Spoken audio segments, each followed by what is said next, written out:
Okay, folks, today we're going to give you a quick introduction on the Torchmate software. So that is for the CNC plasma cutter in the back of the metal shop by the welding booths. So in order to cut anything with that, we need to first program something. The software we use is the Torchmate EDU-S. So once we get back and get on the computer, here, you'll click on the icon, and this will open up.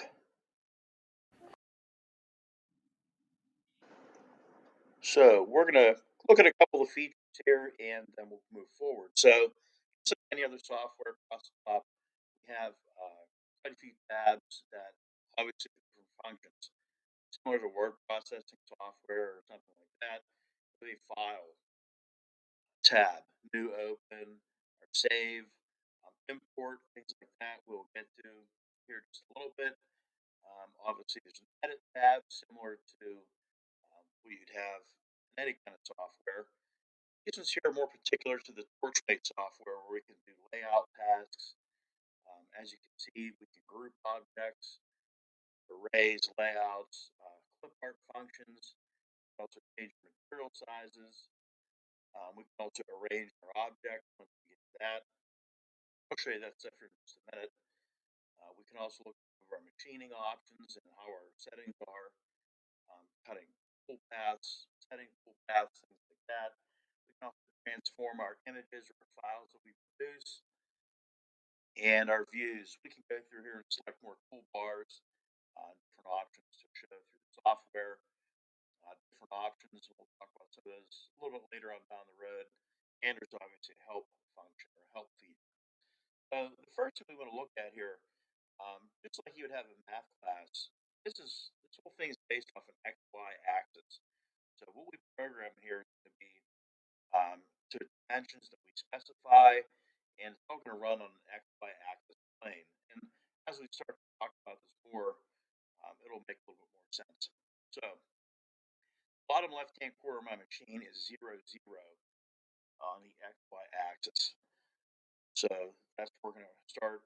Now, I can take my mouse, I can use the scroll on the mouse to zoom in and out of my screen or my workspace. That's what this movement here is. Now, the first thing we want to also identify under layout is our material size.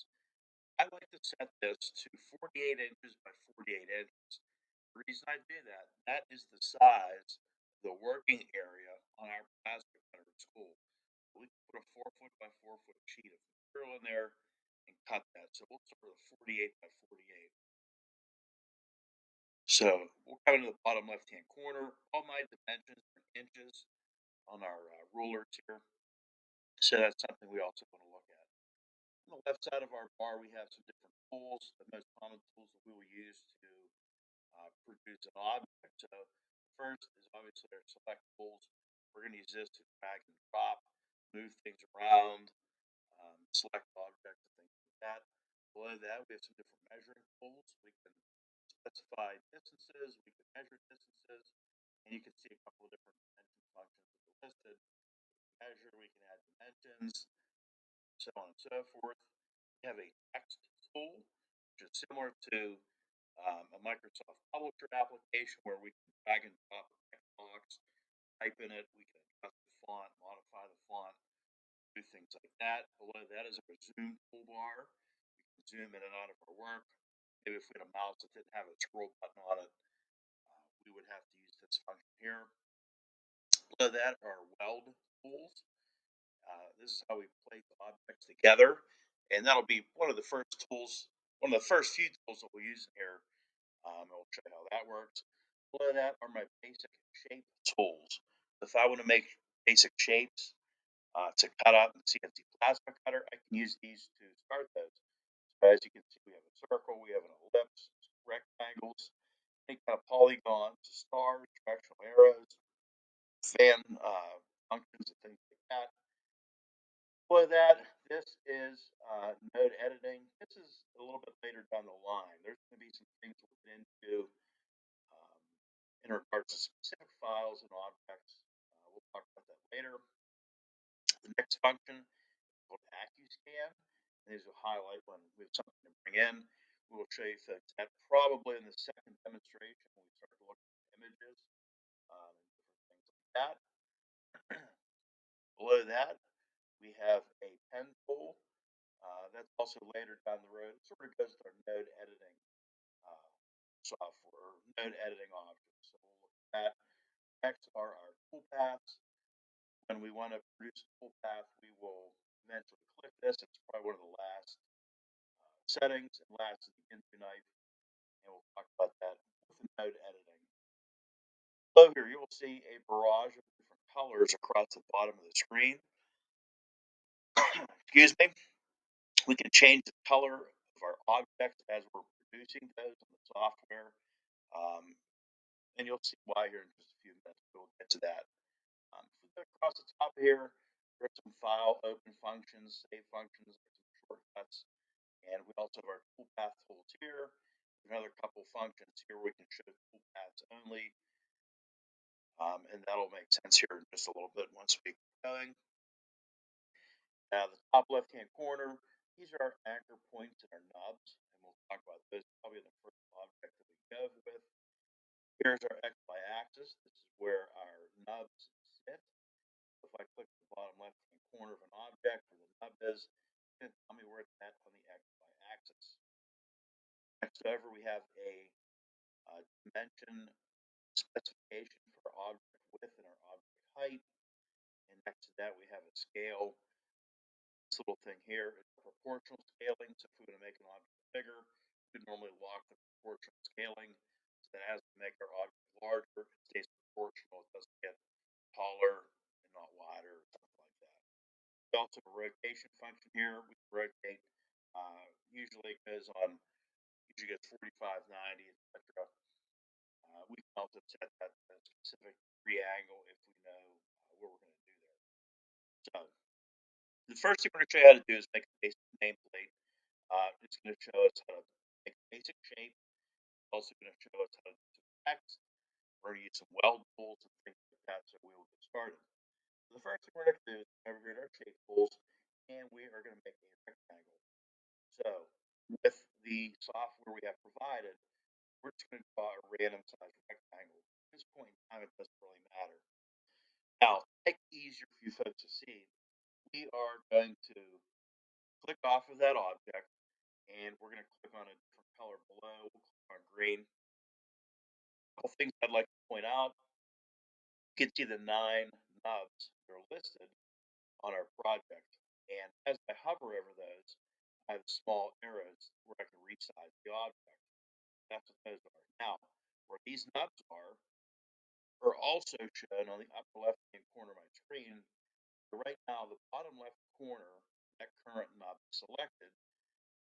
And if I look at the bottom left nub of my object, that is where it's at on the XY axis. So the first thing I like to do is put our object in the bottom corner, 0, 0. So where the X value is, I'm going to highlight that, punch in 0, hit enter, and it is going to bring my object to the 0 on the X axis. I'm also going to do the same for the Y axis. I'm going to select that, punch in 0, hit enter, and now my object is closely in the bottom left hand corner. Now, we have that set up where we want it to start. We now want to take and adjust our size of our object. Right now, if I look at the top of the screen where the mouse is, my width is 14.759 and my height is 7.592. Now, those dimensions mean nothing to me, but we'll put a specific dimension in there to start. So we're going to make this object 6 inches tall. We're going to hit enter.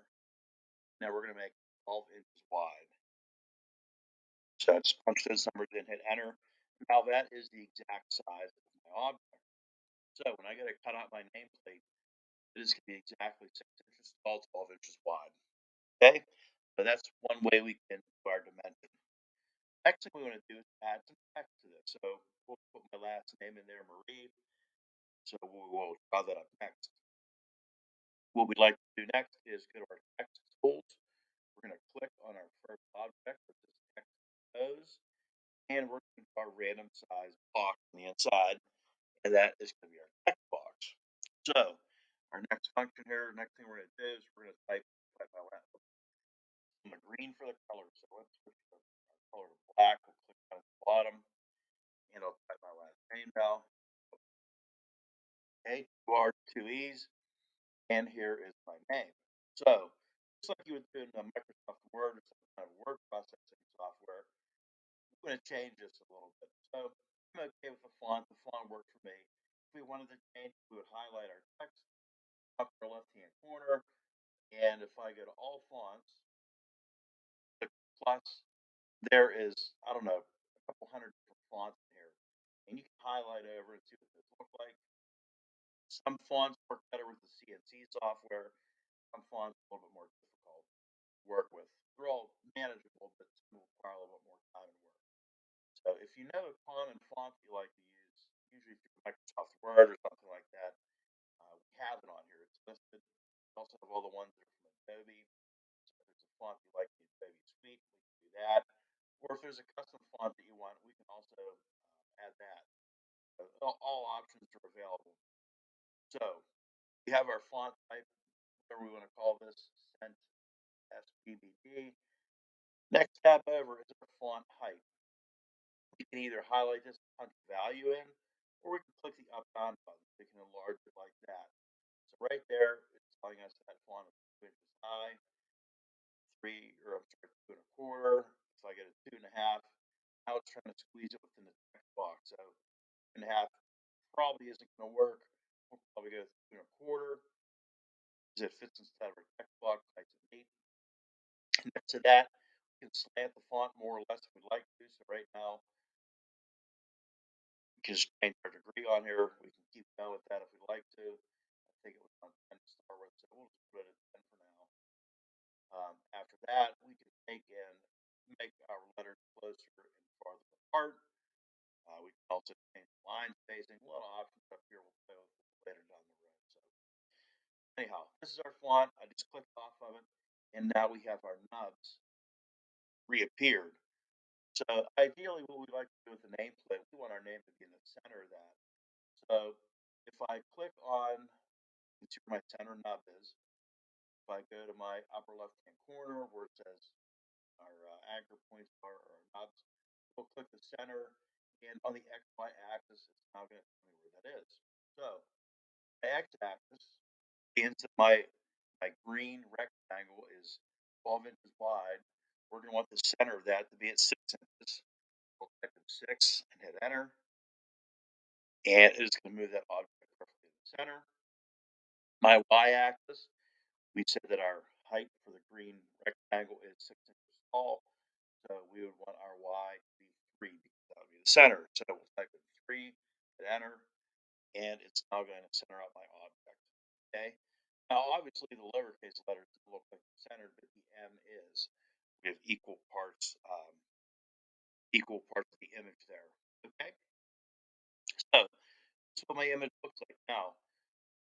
We're going to have a solid block material on the back. That'll be the green, and our black is going to be the text that's actually going to cut out on the machine. So what we need to do is take this text and we need to blow out where we're going to cut it. So in order to do that, what we want to do is select the entire object by drawing a box, and you'll see a very thin red line appear on the outside of all the objects, telling us that this object is selected. We'll now come over here to the left side, which is called our weld tools, and we want to click the far right weld tool. It looks like a Venn diagram. We call this the XOR weld. What that's going to do is remove those objects in the center. So when I click that, we'll now see this grid through the background. And that means it's cut through our object.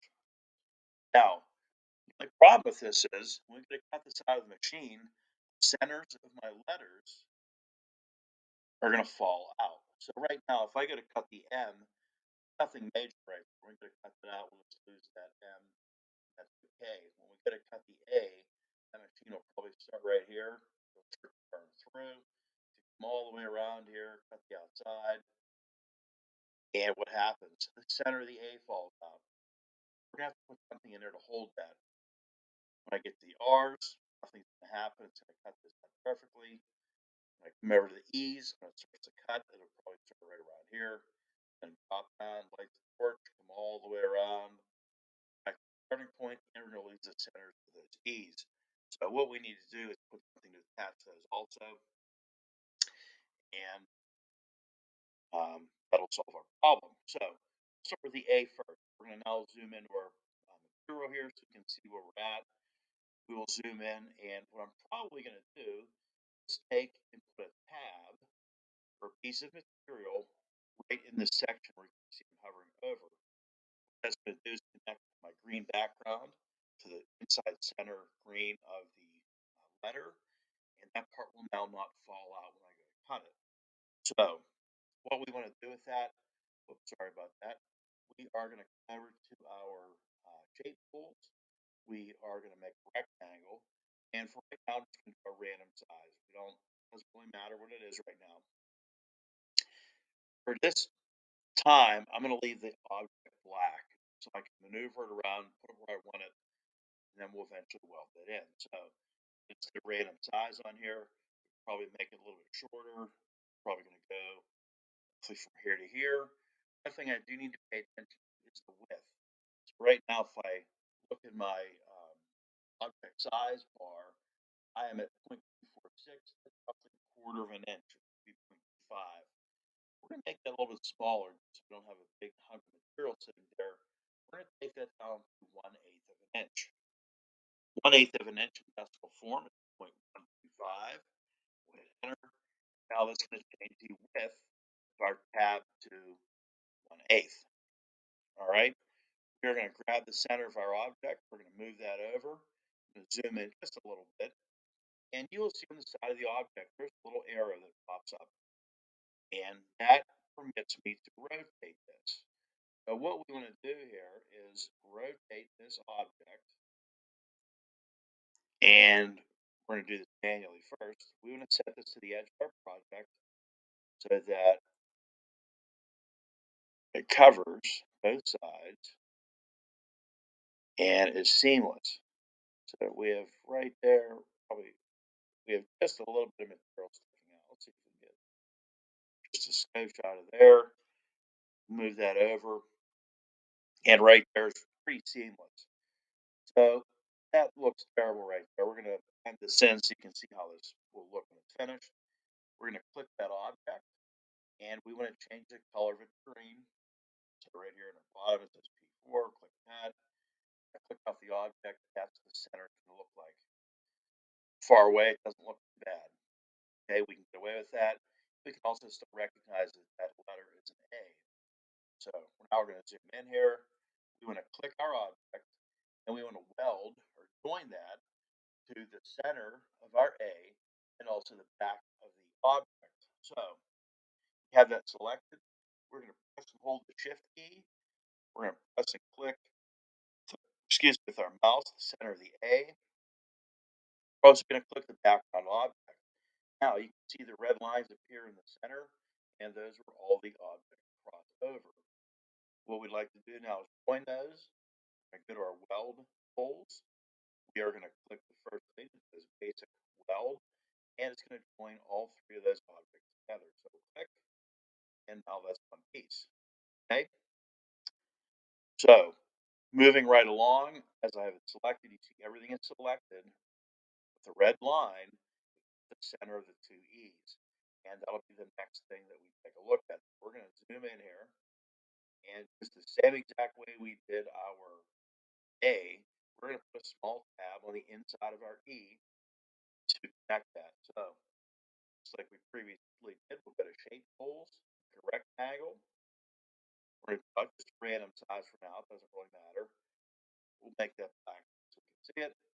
We're going to take that object, we're going to make it the same size as the other one, 1/8 of an inch, 0.15, enter. And we will now drag that object over and put that in place. And we're going to rotate that. Now this is going to take a little bit of playing around just to get it where we want it, but we want to time it and make that look decent. So let's adjust this a little bit.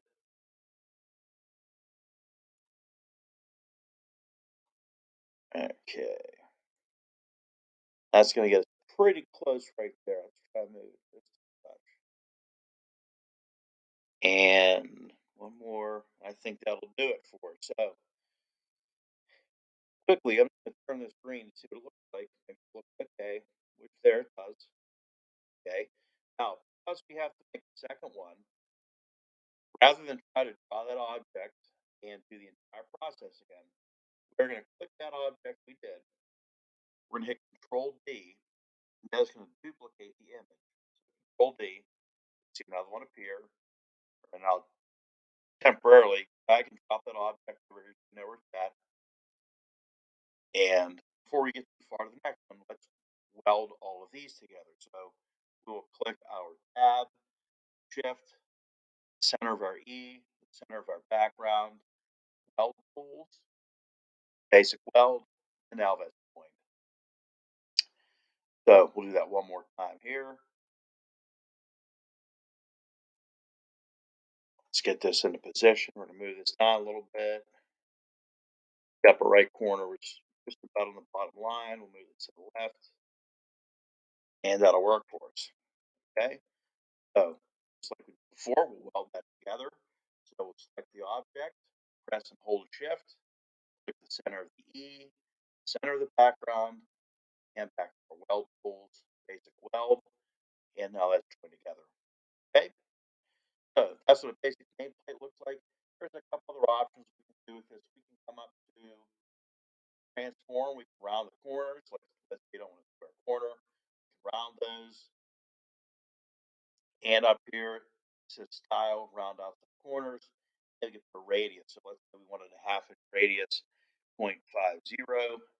Y. Whoop, didn't want to do that. Let's undo that.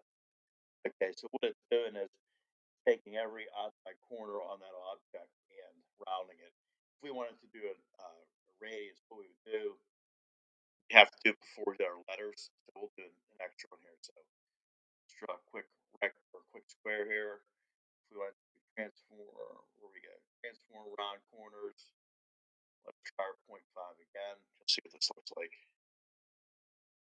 There it is. Okay, so let's look up on that one. So that's one thing we can do from around the corners. You can pick anything like that. You can also do a fillet, which is a diagonal line. That's another option. So, like create the side vector. The next thing we want to do with this here, we have our program complete. We know what we're going to cut out. We have a 6x12 nameplate. It says Marie in the center. We need to now write what's called a tool path. That is going to tell the machine where we're going to cut at or where we'd like to cut. So when I select my object complete, you will see the toolpath tools become available. So we have a couple different types of toolpaths. We have a male toolpath, which is going to cut on the inside of the lines. We have a female toolpath, which is going to cut on the outside of the lines. We have an online toolpath, which is going to cut directly on the line. And for the hog, we don't really use that for what we do in here.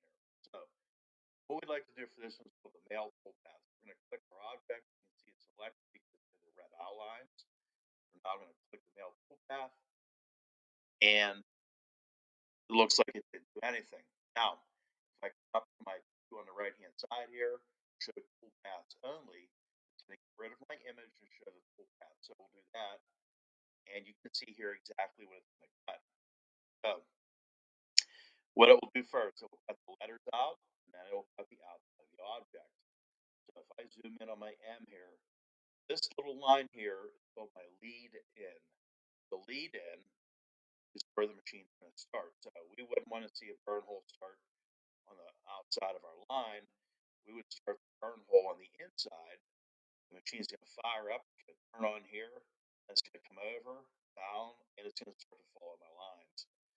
Okay, we'll cut out the M, we'll finish the M right where we started at. It's going to come over to the A, lead in, start here, zip all the way around the outside.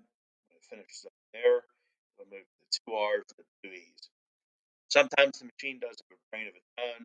It starts for letters. Sometimes they're not in the correct order, but it still cuts them all out. Lastly, though, it will cut the outside object. So you can see our rectangle, our lead in is over here.